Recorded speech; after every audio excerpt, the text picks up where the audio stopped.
ധർമ്മസ്ഥലയിലെ പ്രശ്നങ്ങളെല്ലാം കണ്ടതാണ്. ഇപ്പോൾ ഒന്നുമല്ലാതായിരിക്കുകയാണ് അവിടുത്തെ വിവാദങ്ങൾ. വെറുതെ ഒരു ആരോപണം ഉന്നയിച്ചു, ആ ആരോപണമായിട്ട് വന്ന ശുചീകരണ തൊഴിലാളി തന്നെ ഇപ്പോൾ അറസ്റ്റിലായിരിക്കുകയാണ്. തെറ്റായ പരാതി കൊടുത്തതിലും ഈ പറയുന്ന തെറ്റിദ്ധരിപ്പിച്ചു എന്നുള്ളതിനും ഒക്കെ ചേർത്ത് എല്ലാത്തിനും കൂടെ ആയിട്ട് SIT അയാൾക്കെതിരെ തന്നെ അന്വേഷണം തിരിഞ്ഞിരിക്കുന്നു. എന്തായാലും നടന്നത് വലിയ ഗൂഢാലോചനയാണെന്ന് മനസ്സിലാവുന്നു. അനന്യ ഭട്ട് എന്ന് പറയുന്ന ഒരു പെൺകുട്ടിയെ ഇല്ല എന്ന് തെളിഞ്ഞു. സുജാത ഭട്ട് കള്ളം പറഞ്ഞതാണെന്ന് അവർ തന്നെ കുറ്റസമ്മതം നടത്തുന്നു. ഈ പറയുന്ന ഒരു ലക്ഷ്യം ഇതിൻ്റെ പിന്നിൽ എന്തായിരുന്നു എന്ന് ചോദിച്ചാൽ ധർമ്മസ്ഥലയിലെ ക്ഷേത്രത്തെ, മഞ്ജുനാഥ ക്ഷേത്രത്തെ തകർക്കുക എന്നുള്ള ഈ പറയുന്ന ചില മാഫിയകളുടെ, ചില മതമാഫിയകൾ തന്നെ, ഭീകരവാദ ആൾക്കാരുടെ ലക്ഷ്യം. രണ്ടാമത് ഈ റിയൽ എസ്റ്റേറ്റ് മാഫിയകളുടെ ലക്ഷ്യം. ഇത്തരത്തിലുള്ള പദ്ധതികളൊക്കെ എങ്ങനെയാണ് വർക്കൗട്ട് ആകുന്നതെന്ന് അതിശയം തോന്നുന്നു. അതാ പറഞ്ഞാൽ ഇവിടെ ഒരു വലിയ രീതിയിലുള്ള ഒരു ലോബിയുണ്ട്. അവർക്ക് പുറമേ നിന്നുള്ള ഫണ്ടിങ് ഉണ്ട്, അവർക്ക് അതിന് പറ്റിയൊരു നെറ്റ്വർക്ക് ഉണ്ട്. അപ്പോൾ അതിലൂടെ അവർക്ക് ഇങ്ങനത്തെ ക്യാമ്പയിൻസ് നടത്താൻ എളുപ്പമാണ്. നിങ്ങൾ ശ്രദ്ധിച്ചൊരു കാര്യം ഉണ്ടാവും, ഈ ഒരു വാർത്ത പുറത്തേക്ക് വന്ന സമയത്ത് നമ്മുടെ കേരളത്തിലൊക്കെ വലിയ രീതിയിലുള്ള ബഹളമായിരുന്നു.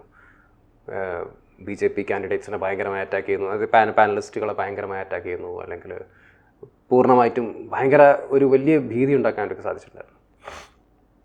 ഒന്നാമത് ആ BJPയുടെ അവിടുത്തെ പ്രതിപക്ഷ നേതാവ് പറഞ്ഞൊരു കാര്യം എടുത്തുകൊണ്ടായിരുന്നു വലിയ ചർച്ചകളൊക്കെ നടന്നത്. അപ്പോൾ അവർ ധർമ്മസ്ഥല പ്രൊട്ടക്റ്റ് ചെയ്യാൻ നോക്കുന്നു എന്നൊക്കെ. അപ്പോൾ അത് കഴിഞ്ഞ് ഇപ്പോൾ വരുന്ന വാർത്തയ്ക്ക് ഒരു പ്രാധാന്യമില്ല, ഇതാരും കേൾക്കുന്നില്ല, ഇതിനെക്കുറിച്ച് വലിയ ചർച്ചകൾ നടക്കുന്നില്ല. അപ്പം ജനങ്ങളിലേക്ക് ഈ കാര്യങ്ങൾ എത്തണ്ടേ, ഒരു ഭാഗം മാത്രം അറിഞ്ഞാൽ മതിയോ? ഇപ്പോൾ ധർമ്മസ്ഥല എന്ന് പറയുന്ന വിഷയത്തെക്കുറിച്ച് നമ്മൾ സെർച്ച് ചെയ്ത് പോയി പഠിക്കുകയാണെങ്കിൽ ഒരു പക്ഷേ മനസ്സിലായിരിക്കും. അല്ലാതെ മാധ്യമങ്ങൾ വഴി അല്ലെങ്കിൽ ഇങ്ങനെ നടന്നു, അത് മൊത്തം കള്ളമായിരുന്നു എന്ന് പറഞ്ഞുകൊണ്ടൊരു ചർച്ച ഇവിടെ നടക്കില്ല. അപ്പോൾ അവിടെയാണ് മീഡിയ മാനിപ്പുലേഷൻ വലിയ രീതിയിൽ നടക്കുന്നുണ്ട്. അപ്പോൾ അതാണ് ഞാൻ പറഞ്ഞ ഒരു പ്രോപ്പർ കണക്റ്റഡ് നെറ്റ്വർക്കാണ്, ഒരു വലിയൊരു ലോബി പ്രവർത്തിക്കുന്നുണ്ട്, അവർക്ക് അതിനുള്ള സംവിധാനങ്ങളുണ്ട്. അതിനോട് അവർക്ക് മാധ്യമങ്ങൾ ഒരു പക്ഷേ തെറ്റിദ്ധരിപ്പിച്ചുകൊണ്ട് വാർത്തകൾ മുന്നോട്ട് കൊണ്ടുവരാൻ പറ്റുന്നു, അല്ലെങ്കിൽ അതുമായി ചേർന്ന് നിൽക്കുന്ന കുറേ മാധ്യമങ്ങൾ ഈ വാർത്തകൾ കൊണ്ടുവരുന്നു.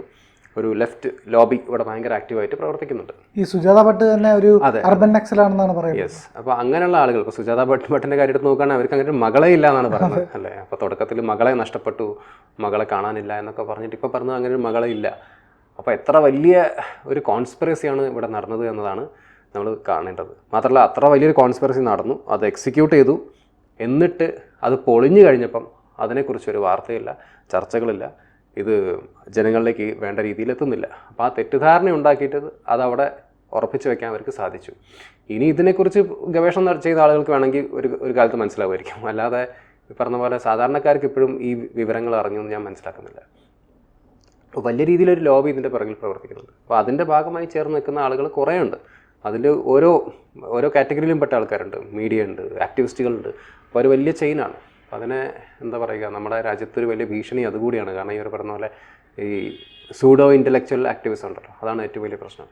ഈ വാർത്ത വന്ന സമയത്ത് നമുക്ക് ഓർമ്മയുണ്ടാവും, എത്ര വലിയ ഡിസ്കഷൻസാണ് നടന്നതല്ലേ, എത്രയോ ബോഡീസ് അവിടെ നിന്ന് കിട്ടാൻ പോകുന്നു, അല്ലെങ്കിൽ ഇത്രത്തോളം ശരീരങ്ങളെ അതെ ആയിരക്കണക്കിന് ആളുകളെ അയാൾ ഇവിടെ മറവ് ചെയ്തു. ആ ശരീരങ്ങളൊക്കെ എവിടെയെന്ന് പോയിട്ട് കുഴിച്ചു നോക്കിയാലോ ഒന്നും കിട്ടാനില്ല. ആകെ കിട്ടിയതൊരു ശരീരമാണ്, അത് അവിടെ കാട്ടിൽ പോയിട്ട് തൂങ്ങി മരിച്ചൊരു യുവാവിൻ്റെ എന്നാണ് മനസ്സിലാക്കുന്നത്. അപ്പോൾ ഇത്രയും വലിയ കള്ളങ്ങളൊക്കെ പ്രചരിപ്പിച്ച് ഇത്രയും എന്താ പറയുക മാധ്യമങ്ങളെയോ അല്ലെങ്കിൽ ഈ ഇന്ത്യയിൽ ഇത്രയും വലിയൊരു ചർച്ച കുറച്ച് ദിവസങ്ങളിലേക്ക് നിർത്താൻ പറ്റിയത് എങ്ങനെയെന്ന് ചോദിച്ചു കഴിഞ്ഞാൽ അതിൻ്റെ പിറകിലൊരു വലിയ ശക്തി ഉണ്ടാവും. മാത്രമല്ല അയാൾ പോലീസ് സ്റ്റേഷനിലേക്ക് പോകുന്നത് എന്തൊക്കെ എവിഡൻസ് ഒക്കെ ആയിട്ടാണെന്നല്ലേ പറയുന്നത്, തലയോട്ടി കൊണ്ടുപോയി. അപ്പോൾ ഇതൊക്കെ എങ്ങനെ സാധിക്കുന്നു? അപ്പോൾ ഇതിനൊക്കെ പ്രോപ്പറായിട്ടുള്ളൊരു പ്ലാനിങ് നടക്കുന്നുണ്ട്. ഇപ്പോൾ സുജാത ഭട്ടാണെങ്കിലും പറഞ്ഞ് അവരെ കൊണ്ട് പറയിപ്പിച്ചതാണ്, 2 മലയാളികളുടെ പേരും പറയുന്നുണ്ട്. അപ്പം ഒരു വലിയ ലോബി ഇവിടെ പ്രവർത്തിക്കുന്നു. അവർക്ക് ഈ പറഞ്ഞ പോലെ ഒരു ഹിന്ദു ക്ഷേത്രങ്ങളെ അല്ലെങ്കിൽ ഹിന്ദു എക്കോസിസ്റ്റം തകർക്കുക. ഇതൊരു എക്കോസിസ്റ്റം ആണല്ലോ ബേസിക്കലി, അതുമായി കണക്റ്റഡ് ആയിട്ടുള്ള കുറേ കാര്യങ്ങളുണ്ട്. അപ്പം ഈ ലാൻഡ് മാഫിയയ്ക്ക് അവിടെ ഒരു താല്പര്യമുണ്ട് ആ സ്ഥലങ്ങളിൽ. ഇപ്പോൾ ലാൻഡ് മാഫിയ ഇങ്ങനത്തെ ചില ലോബീസ് ഇവരെല്ലാവരും കൂടെ ചേർന്ന് കളിച്ചൊരു വലിയ കോൺസ്പിറസി തിയറി. അൽ ജസീറ വരെ ഇത് റിപ്പോർട്ട് ചെയ്തിട്ടുണ്ട്. അൽ ജസീറയൊക്കെ വലിയ എന്തോ ഭീകരമായ കാര്യം നടന്നു എന്നുള്ള രീതിയിലാണ് റിപ്പോർട്ട് ചെയ്തത്. അൽ ജസീറ ഇവിടെ നടക്കുന്ന ഒരുവിധപ്പെട്ട കാര്യങ്ങളൊക്കെ അങ്ങനെ തന്നെയാണ് റിപ്പോർട്ട് ചെയ്യാറ് പലപ്പോഴും. അതിലെനിക്ക് അത്ഭുതം തോന്നുന്നില്ല. കാരണം അവർക്ക് ഇന്ത്യയുടെ ഏതൊരു വിഷയത്തെ എടുത്തു കഴിഞ്ഞാൽ അതിന് മറ്റൊരു പേഴ്സ്പെക്റ്റീവിലാണ് അവരുടെ റിപ്പോർട്ടിംഗ് എല്ലാം തന്നെ.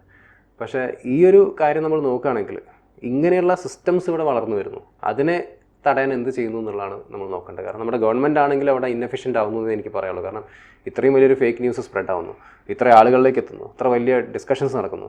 ആളുകൾക്ക് ആ അമ്പലത്തിലുള്ള അല്ലെങ്കിൽ ആ ഒരു ധർമ്മസ്ഥല എന്ന് പറഞ്ഞ ഒരു പൂർണ്ണമായിട്ടുള്ള ആ സംവിധാനം, അതിലുള്ള വിശ്വാസം നഷ്ടപ്പെടുകയല്ലേ. കാരണം നമ്മൾ പോലും ഒന്ന് ആഗ്രഹിച്ചിട്ടുണ്ടാവും എന്തുകൊണ്ടാണ് ഇങ്ങനെയൊക്കെ നടക്കുന്നത് അവിടെ, അല്ലെ അതിൻ്റെ സത്യം അറിയാൻ വേണ്ടി നമ്മൾ ഒരുപാട് ആഗ്രഹിച്ചു എല്ലാവരും. അപ്പോൾ ആ സത്യം ഇതാണ് എന്നിപ്പം പുറത്ത് വന്നു കഴിഞ്ഞു. പക്ഷേ ഇത് ആളുകളിലേക്ക് വേണ്ട രീതിയിൽ എത്തുന്നില്ല. കാരണം ഇത് മൊത്തം കള്ളമായിരുന്നു. മനാഫ് ഇതിനകത്തൊരു പ്രധാന കക്ഷിയാണെന്നാണ് പറയുന്നത്. നമ്മുടെ കോഴിക്കോട് ഷിരൂര് അർജുൻ്റെ ഒക്കെ മരണത്തിലുണ്ടായിരുന്ന ആ മനാഫ് ഒരു ചർച്ചയിലിരുന്ന് പറഞ്ഞു അത്രേ, എൻ്റെ കസ്റ്റഡിയിലാണ് സുജാത ഭട്ട് ഉള്ളതെന്ന്. അപ്പോൾ ഈ ഗൂഢാലോചനയിൽ ഇയാൾക്ക് കൃത്യമായി പങ്കുണ്ടായിരിക്കണമല്ലോ. അയാൾ തന്നെ അത് സമ്മതിച്ചല്ലോ, അവരുടെ കസ്റ്റഡിയിലാണ്, ഇയാളുടെ കസ്റ്റഡിയിലായിരുന്നു അവരെങ്കിൽ, തൻ്റെ സംരക്ഷണയിലോ അല്ലെങ്കിൽ അയാളുടെ ഈ പറഞ്ഞ പോലെ എന്ത് രീതിയിലാണെങ്കിലും അയാൾക്ക് അവരെ ഇൻഫ്ലുവൻസ് ചെയ്യാൻ സാധിച്ചു എന്ന് അയാൾ തന്നെ സമ്മതിച്ചാണ്. മാത്രമല്ല അവർ 2 പേരുകൾ എടുത്ത് പറയുന്നുണ്ട്, പേരുകൾ ഞാൻ വിട്ടുപോയി. അപ്പം മലയാളികളാണെന്ന് ഞാൻ മനസ്സിലാക്കുന്നത്. അപ്പോൾ ഇങ്ങനൊരു ലോബി അവിടെ പ്രവർത്തിച്ചിട്ടുണ്ട്. അതിൻ്റെ ഭാഗമായിട്ട് ഒരുപാട് പേരുണ്ട്. അതിപ്പോൾ മനാഫാണെങ്കിലും മറ്റാരാണെങ്കിലും ഒരു വലിയ നെറ്റ്വർക്കാണ് ഇതിൻ്റെ പിറകിൽ പ്രവർത്തിച്ചത്. ആ ഒരു ക്ഷേത്രത്തിനെ തകർക്കാൻ വേണ്ടിയിട്ട് വിശ്വാസികളുടെ ഒരു എന്താ പറയുക, അവരുടെ ഒരു JNT ഗിരീഷ് മട്ടന്ന എന്ന് പറയുന്ന 2 പേരാണ്. അപ്പോൾ എവിടെ ഇങ്ങനത്തെ വിഷയങ്ങൾ എടുത്ത് നോക്കിയാലും ഒരു മലയാളിയെങ്കിലും കാണുമല്ലോ. അപ്പോൾ അത് ഇതിലുമുണ്ട്. അപ്പം എന്തുകൊണ്ടോ ആ ക്ഷേത്രവുമായി ബന്ധപ്പെട്ട വിശ്വാസങ്ങളെ തകർക്കുക, ജനങ്ങൾക്ക് അതിലുള്ളൊരു ഡിവോഷൻ അതില്ലാതാക്കാൻ വേണ്ടിയിട്ടുള്ള ഒരു വലിയ ക്യാമ്പയിൻ നടന്നു. അതെന്തുകൊണ്ടും ചീറ്റിപ്പോയി. പക്ഷേ ചീറ്റി കഴിഞ്ഞപ്പോൾ അവർക്കത് ഈ പറഞ്ഞ പോലെ ഇവിടുത്തെ മീഡിയ അത് എടുക്കുന്നില്ല, അല്ലെങ്കിൽ വലിയ രീതിയിൽ അത് ചർച്ചയാവുന്നില്ല. കാരണം അത് മൊത്തം ഒരു സ്മിയർ ക്യാമ്പയിൻ ആയിരുന്നു. ധർമ്മസ്ഥലയെ നശിപ്പിക്കാൻ വേണ്ടിയിട്ടുള്ള ഒരു ഇവിടുത്തെ ഒരു ഹിന്ദു എക്കോസിസ്റ്റം അത് ഇല്ലാതാക്കാൻ വേണ്ടി നോക്കുമായിരുന്നു സൗത്തിലെ. അത് തീർച്ചയായിട്ടും, അതായത് ഒരു ക്ഷേത്രത്തെ തകർക്കാൻ വേണ്ടിയിട്ടാണ്. ആ ക്ഷേത്രത്തിൻ്റെ പ്രത്യേകത എന്ന് പറഞ്ഞാൽ വീരേന്ദ്ര ഹെഡ്കെ എന്ന് പറയുന്ന ഒരു ധർമാചാര്യൻ അവരുടെ ആളായിട്ടുണ്ട്. അദ്ദേഹം ആയിരക്കണക്കിന് ആൾക്കാർക്ക് ഒരു ദിവസം ഭക്ഷണം കൊടുക്കുന്ന സ്ഥാപനം നടത്തുന്നു. 100 കണക്കിന് കുട്ടികൾക്ക് വിദ്യാഭ്യാസം കൊടുക്കുന്നു, സൗജന്യമായിട്ട് വിദ്യാഭ്യാസം കൊടുക്കുന്നുണ്ട്. ഉന്നത പഠനത്തിന് വേണ്ടിയിട്ട് ആൾക്കാർക്ക് ധനസഹായം ചെയ്യുന്നു. ഈ പറയുന്ന വീടില്ലാത്തവർക്ക് വീട് കൊടുക്കുന്നു. അങ്ങനെ ഒരുപാട് ജീവകാരുണ്യ പ്രവർത്തനങ്ങൾ നടത്തുന്ന ഒരു സ്ഥാപനമാണ് ധർമ്മസ്ഥല എന്ന് പറയുന്നത്. അതിനെ മുച്ചൂടും മുടിക്കുക എന്നുള്ള ഒരു ലക്ഷ്യത്തിലാണ്. നമുക്കറിയാമല്ലോ, കേരളത്തിലെ തന്നെ ഒരു പ്രധാനപ്പെട്ട ഹൈന്ദവ ക്ഷേത്രം, അതിന് ചുറ്റും താമസിക്കുന്നത് മറ്റ് സമുദായക്കാർ. അവർ തന്നെയാണ് അവിടെ കച്ചവടം നടത്തുന്നത്, എല്ലാം ചെയ്യുന്നത്.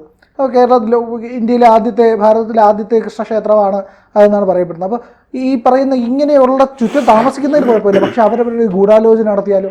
ധർമ്മസ്ഥലയിൽ അതാണ് സംഭവിച്ചിരിക്കുന്നത്. ഗൂഢാലോചന നടത്തി ഈ ക്ഷേത്രത്തിനെ തകർക്കുക. ആ തകർത്ത് എല്ലാ കാലത്തും ഇനിയിപ്പോൾ ഇത് പറഞ്ഞുകൊണ്ടിരിക്കും. ധർമ്മസ്ഥലയിൽ അന്ന് ഉണ്ടായ കാര്യങ്ങളൊക്കെ അറിയാമല്ലോ. അപ്പോൾ എന്തുണ്ടായി?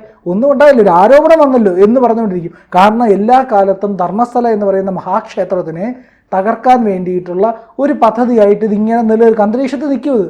അതെ അതെ അതെ. കാരണം ഈ വാർത്ത വന്ന സമയത്ത് എനിക്ക് പെട്ടെന്ന് ഓർമ്മ വന്ന് മറ്റേ അജ്മീർ ഷെരീഫ് ദർഗയിലുണ്ടായിരുന്ന പീഡനങ്ങളായിരുന്നു. ആ ചിഷ്ടി കുടുംബം ഇൻവോൾവ് ആയിട്ടുള്ള 250ഓളം പെൺകുട്ടികൾ പീഡിപ്പിക്കപ്പെടുന്നു. 9 വയസ്സിനും 18 വയസ്സിനും ഇടയിലുള്ള ഒരുപാട് പെൺകുട്ടികൾ വളരെ കാലത്തോളം പീഡിപ്പിക്കപ്പെട്ടിരുന്നു. 90കളുടെ കേസാണ്. അതൊക്കെ ആയിട്ടാണ് നമുക്കിതിനെ പെട്ടെന്ന് കോറിലേറ്റ് ചെയ്യാൻ പറ്റുക.